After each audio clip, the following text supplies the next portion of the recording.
6. Olivia was no closer to being able to care for Frances and Louise than she'd ever been. The thought tightened around her throat like her imitation pearl choker. She ran a quick finger between the necklace and her skin. To make matters worse, her aunt had sent several complaint-filled letters in recent months. But really, how much trouble could two 14-year-old girls be? Well, tonight she would pretend to be bold and affluent, if only for their sake. Following Frank into the gallery, she glanced around at her paintings, as though her heart was on display for everyone to see. No matter how she dressed or acted, at the end of the day, only her talent mattered.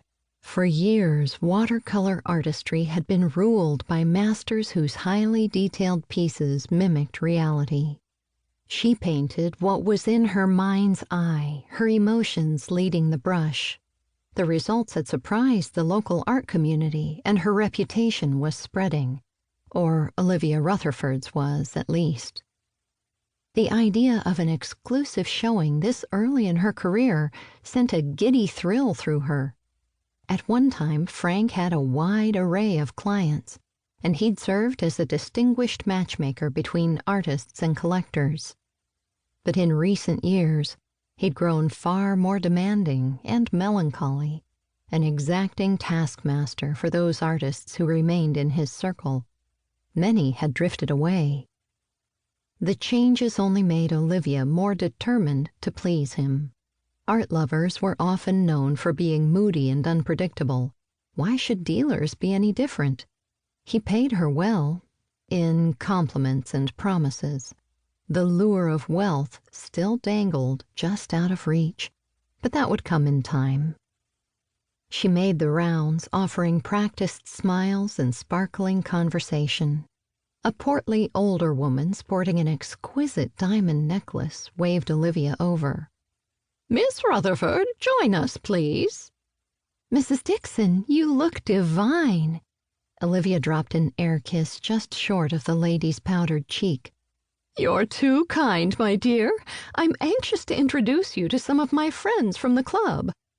Mrs. Harold Dixon clamped onto Olivia's arm and addressed the women with her. "Ladies, this is the creator of all these lovely paintings you've been admiring. Miss Olivia Rutherford. Isn't she a rare beauty?" She introduced each woman in turn. "I'm enchanted to meet you." Olivia nodded to each, the names slipping through her mind like paint rinsed from a brush. "I hope you're enjoying the showing."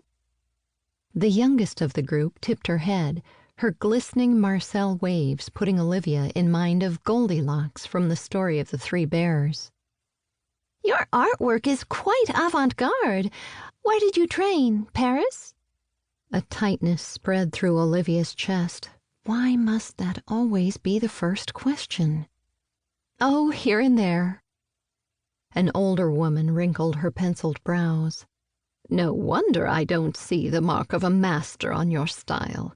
I'm surprised Mr. Robinson didn't insist on additional schooling, particularly for one of your tender years. How old are you, anyway? 20? 21? "I prefer to plow my own path, you could say." Olivia chose to ignore the question of her age. What did it matter? "I see." The socialite tucked a clutch studded with iridescent beads under her elbow. "But raw talent should be guided by a firm hand, don't you think?" Guided? More like crushed.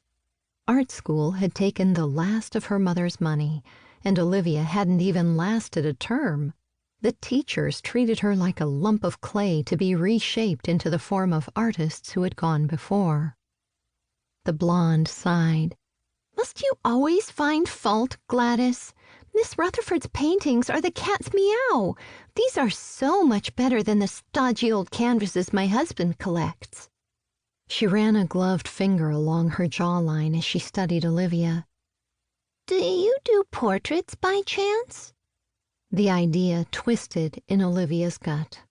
The woman possessed nice lines, but creating commissioned pieces was worse than art school. Last time